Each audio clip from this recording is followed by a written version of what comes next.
सर्वांना, कसे आहात तुम्ही सगळेजण? होप करते खूप छान आनंदी आणि मस्त असाल. तर आताच ना म्हणजे थोडा वेळ झालाय, चिवला मी शाळेत पाठवून दिलंय, टिफिन वगैरे रेडी करून तिचा. आणि आता यांच्यासाठी पण डब्बा वगैरे बनवायचं आहे, मला सगळे कामं पडलेले आहेत. तर म्हटलं चला ब्लॉग शूट करूया, ब्लॉगला स्टार्ट करूया. तर आता माऊ झोपलेली, त्यामुळे मला इकडे बेडरूममध्ये येऊन बोलावं लागतं, नाही तर ती उठली ना. ब्लॉग शेवटपर्यंत बघा नक्की, आणि आवडला तर शेअर, लाईक, कमेंट, सबस्क्राईब पण करायला विसरू नका. ज्यांनी केलं नसेल, जे कोणी नवीन असेल त्यांनी चॅनलला सबस्क्राईब करा. चला, प्लाझो पॅन्ट आणि शॉर्ट हे घातले, कुर्ती घातली, कशी दिसते नक्की सांगा कमेंट करून. आणि आज केस धुतले होते, त्यामुळे मोकळेच सोडलेत केस, थोडेसे ओढलेत केस. तर जसं की मी तुम्हाला सांगितलं, इशूला मी शाळेत सोडून आले होते. त्यानंतर तिचा टिफिन वगैरे रेडी करून तर तिला दिला होता, पण यांचं राहिलेलं होतं टिफिन वगैरे. तर चिवचा डब्बा बनवायच्या वेळेस मी पीठ वगैरे भिजवून ठेवलेलं होतं, एकखट्टीच भिजवून ठेवते. आणि मग चिव गेल्यानंतर मी यांचा टिफिन वगैरे रेडी करायला लागते. आणि इथं ते चालू होतं माझं, पोळ्या वगैरे करून घेते म्हटलं फास्टमध्ये एकदा, कारण माऊला झोपी घातलं होतं मी. आणि चिव गेल्यानंतर लगेच 8:45 9:30पर्यंत ती झोपून जाते, माऊ पण. त्यामुळे मी पटकन स्वयंपाक करून घेतला. म्हटल्यानंतर मग आपली कामं चालूच राहतात तिला सांभाळून. मला एकदा किचन आवरलं की मोकळं होऊन जातं. त्यानंतर मस्त अशी वांग्याची भाजी केली मी, मस्त हिरवी. जर कोणाला रेसिपी पाहिजे असेल तर नक्की मी ट्राय करेल रेसिपी, बट मला तरी वाटतं सगळ्यांना येत असेल. ही साधी सिंपल आपली हिरवी मिरचीची भाजी आहे. त्यानंतर मी सगळं किचन वगैरे आवरून घेतलं. त्यानंतर गॅलरीत पण पाणी वगैरे टाकलं, कारण ना 2-3 दिवस झाले ना खूप ऊन येत आहे, पाऊस तर बिलकुलच नाही आहे. तुम्हाला पण दिसत असेल, ऊन इतकं ऊन पडतं आहे आणि वारं पण सुटतं आहे परत, त्यामुळे खूप धूळ गॅलरीमध्ये खूप धूळ आली होती. मी वाट बघत होते पावसाची, म्हटलं पाऊस जर आला तर निघून जाईल सगळं, पण पाऊस काही येत नव्हता. म्हटलं चला आपण आता धुवूनच घेऊया.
भावना इथं छान अशी झोपलेली होती ना, तर झोपेतच हसत होती ती. आणि मला अचानक लक्ष गेलं झाडू मारता मारता.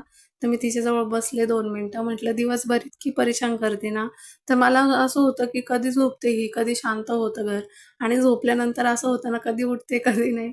म्हणजे प्रत्येक आईला होत असेल असं, माहीत नाही मला, म्हणजे मलाच होतं का सगळ्यांना होतं माहीत नाही, पण मला होतं पहिल्यापासून. मला चिव पण जेव्हा लहान होती ना, त्यावेळेस पण तसं व्हायचं, आणि आता माऊच्या वेळेस पण होतं की ती झोपली ना असं वाटतं कधी उठते कधी नाही. मला तिला झोपीत पण इतकं पप्पी वगैरे घ्यावं वाटतं.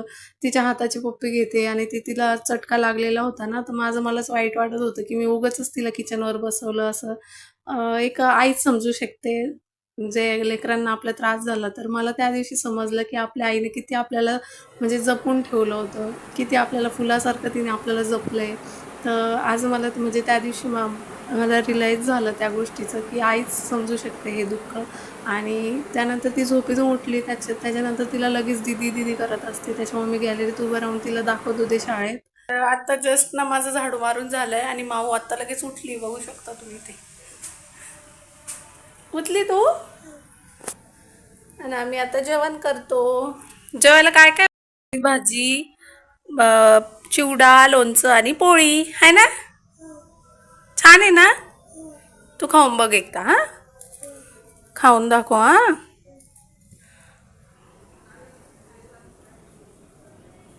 हं. छान आहे का? आमच्या बाईला तिखट आवडतं, त्याच्यामुळं आम्ही काही वेगळं करत नाही बाईसाठी आमच्या, आहे ना. आमची बाई भाजीपोळी खाती, तिखट तिखट लोणचं खाती, आहे ना. तू काय बघत होती झोपीत? झोपीत काय करत होती तू? स्वप्न बघत होती का? इतकी गोड हसत होती. हा मग पप्पाला बघत होती का झोपीत? म्हणून हसत होती का? फॅनमध्ये अडकलं होतं आहे ना. ही दोरी ना रात्री फॅनमध्ये अडकली होती ते सांगते ती, है ना.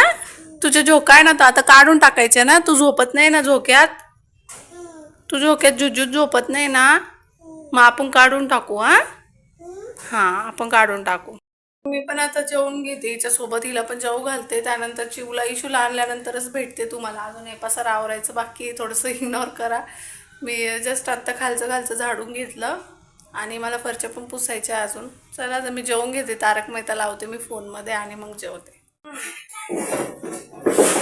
चिव चिव बस आता, बस बस बस, उतर तू ग चिव. चिव तू लहान आहे का? माऊ उतर आता, बस माऊ.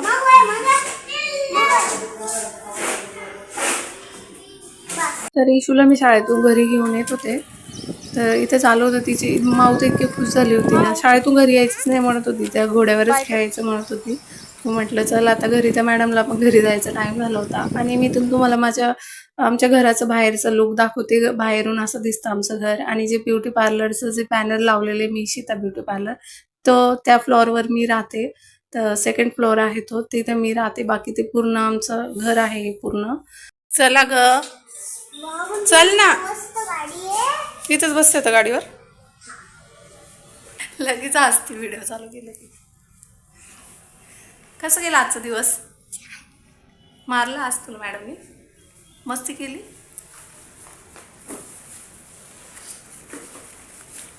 चेक केलं का सगळ्या वेळेचा? नाही केला. त्यानंतर इथंच 3:30 वाजता मी हिचा अभ्यास घेत होते. थोडंसं तिला खेळू दिलं शाळेतून आल्यानंतर. म्हटलं थोडंसं खेळ, जेवण वगैरे केलं. थोडंसं लोळली ती, काही झोपत नाही दुपारची ना, आम्हाला पण झोपू देत नाही. त्यामुळे तिला म्हटलं अभ्यास कर, कारण भरपूर अभ्यास होता तिला काल. त्यामुळे अभ्यास घेत बसले. ते माऊला असं मला घेऊन बसावं लागतं.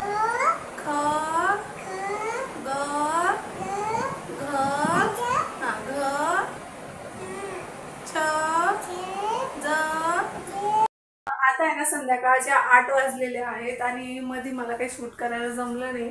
आणि मी आत्ताच बसले होते, तर मला लक्षात आलं अरे व्हिडिओ एंड करायचं बाकी राहिला आहे म्हणून. तर आता मी जस्ट खिचडी लावलेली, आज काही जास्त केलं नाही, पुलाव केलेला आहे साधा. आणि नेमकंच बसले होते तर लक्षात आलं, म्हटलं व्हिडिओ एंड करायचा राहिला. तर 2-3 फोन आले मध्येच माझ्या फ्रेंडचे, मम्मीचे, त्यामुळे मी विसरून गेले. चहा पाणी वगैरे झाला, मला ते पण शूट करायचं होतं, पण तेवढंच फोन वगैरे चालू झाले. म्हटलं जाऊ दे आता, म्हणजे तेव्हा म्हटलं आता व्हिडिओ एंड करते. तर व्हिडिओ कसा वाटला नक्की कमेंट करून सांगा. आणि लाईक, शेअर, सबस्क्राईब केलं नसेल, ज्यांनी कोणी नवीन असेल चॅनलला, तर नक्की चॅनलला सबस्क्राईब करा. इथं बघा काय चाललंय. काय करते, काय करते, कशाला काढलं का तू? ही अशी खटपटी बघा. आता ही सगळं व्यासले जाणून ठेवले खाली. बॉडी लोशन, आता कोणतं बॉडी लोशन लावते तू? पावसाळ्यात जस्ट लावली मी आणि बसले होते तर लक्षात आलं. आणि इथं मॅडमचं चाललंय अभ्यास करणं. झाला नाही तो अभ्यास अजून? तर तिचं चाललंय इंग्लिशचा अभ्यास करणं.